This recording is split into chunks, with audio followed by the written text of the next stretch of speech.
Halo anak-anak dan remaja misioner yang dikasihi Tuhan.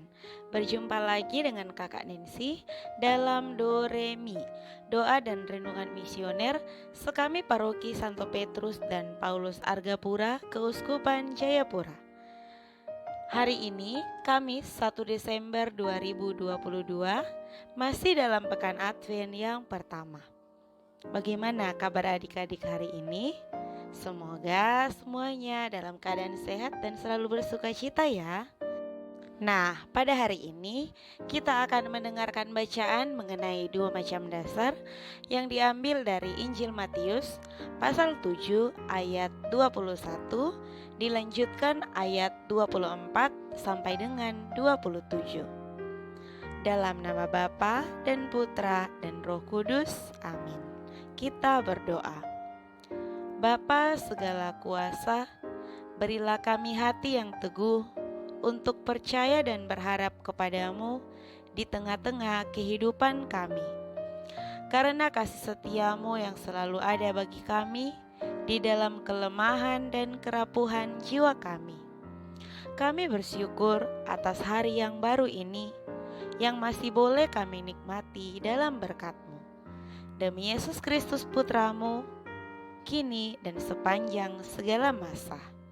Amin. Inilah Injil suci menurut Matius.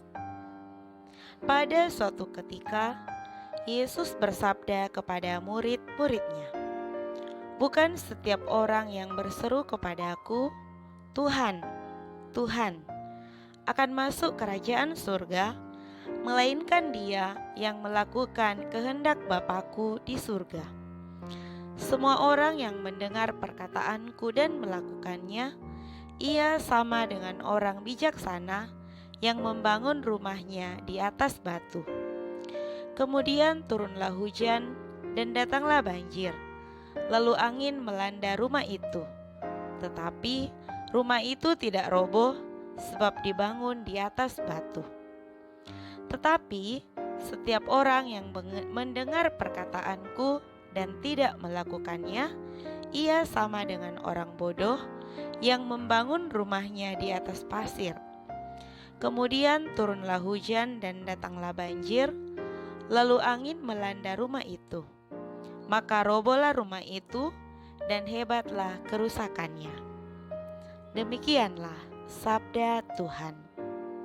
Adik-adik dan remaja yang terkasih, pada hari ini tanggal 1 Desember diperingati sebagai peringatan wajib Beato Dionysius dan Redemptus, biarawan dan martir Indonesia.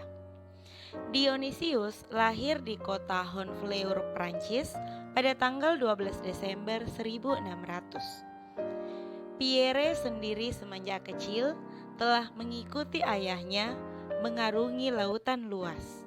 Ia selalu merenungkan dan mencari arti hidup yang lebih mendalam. Ketika itu, ia sudah berusia 35 tahun, ia diterima di biara Karmel. Suatu ketika, raja muda di Goa bermaksud mengirim utusan ke Aceh. Ia ingin menjalin hubungan persahabatan karena hubungannya dengan sultan terdahulu tidak begitu baik. Sebagai seorang bekas pelaut yang sudah pernah datang ke Banten, Dionysius ditunjuk sebagai juru bahasa dan pandu laut. Kesamahan orang Aceh ternyata hanya merupakan tipu muslihat saja. Orang-orang Belanda telah menghasut Sultan Iskandar Thani dengan menyebarkan isu bahwa bangsa Portugis datang hanya untuk mengkatolikkan bangsa Aceh yang sudah memeluk agama Islam. Mereka semua segera ditangkap, dipenjarakan, dan disiksa agar menyangkal imannya. Selama sebulan mereka meringkuk di dalam penjara dalam keadaan yang sangat menyedihkan. Beberapa orang dari antara mereka meninggalkan imannya. Dionysius dan Redemptus terus meneguhkan iman saudara-saudaranya dan memberi mereka hiburan. Akhirnya, mereka dihukum bukan karena berkebangsaan Portugis, melainkan beriman Katolik. Sepeninggal teman-temannya, Pater Dionysius masih bersaksi tentang Kristus. Algojo semakin beringas. Dionysius berdoa kepada Tuhan agar niatnya menjadi martir dikabulkan. Dan permintaan itu akhirnya dikabulkan Tuhan. Martir-martir itu dibunuh pada tanggal 29 November 1638. Bersama Redemptus, Dionysius digelarkan beato pada tahun 1900. Adik-adik dan remaja misioner yang terkasih, tadi kita sudah mendengarkan bacaan dari Injil Matius mengenai 2 macam dasar. Apa artinya batu di dalam kitab suci? Batu adalah simbol iman kita kepada Tuhan. Batu juga mewakili simbol kekuatan yang berasal dari Tuhan. Dalam kitab Mazmur, ada ayat yang berisikan nyanyian Daud, mengatakan Allah sebagai gunung batu atau batu karang. Allah adalah gunung batu, berarti dialah satu-satunya dasar dan perlindungan manusia. Dalam kitab Perjanjian Baru, Yesus disebut sebagai batu penjuru atau batu karang yang hidup. Batu senantiasa menjadi simbol yang sangat penting dalam hidup menggereja. Karena di samping kita mengingat iman yang berasal dari batu yang hidup, yaitu Yesus Kristus, kita juga mengingat hierarki gereja yang didirikan di atas batu karang yang tidak lain adalah Petrus atau Kefas. Adik-adik dan remaja yang terkasih, dalam Injil hari ini, Yesus menekankan kuasa sabda.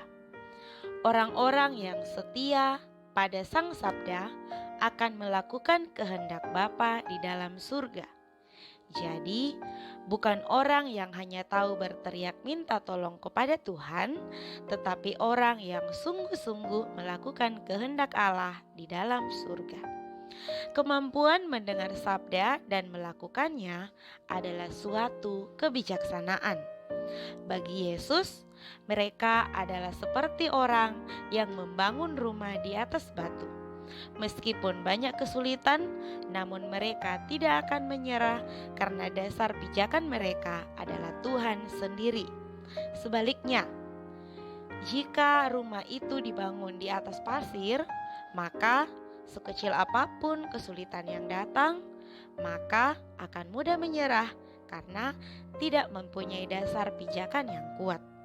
Nah, adik-adik, iman adalah dasar yang kuat supaya orang dapat tahan uji. Tuhan adalah gunung batu dan benteng pertahanan yang kuat. Sabda Tuhan hari ini memberikan kekuatan, memberikan dorongan kepada kita untuk memiliki harapan pada pertolongan Tuhan. Kita tidak dapat berjalan sendiri, tetapi kita butuh Tuhan sebagai benteng pertahanan kita.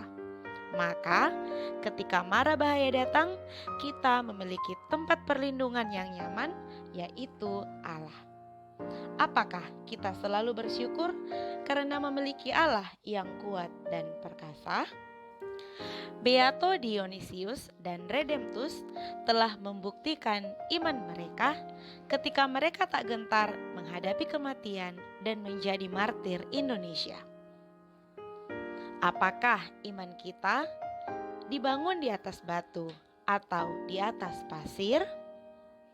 Mari kita mendoakan doa anak misioner Indonesia. Tuhan Yesus, Engkau diutus Bapa menjadi berkat bagi dunia, menjadi selamat bagi manusia.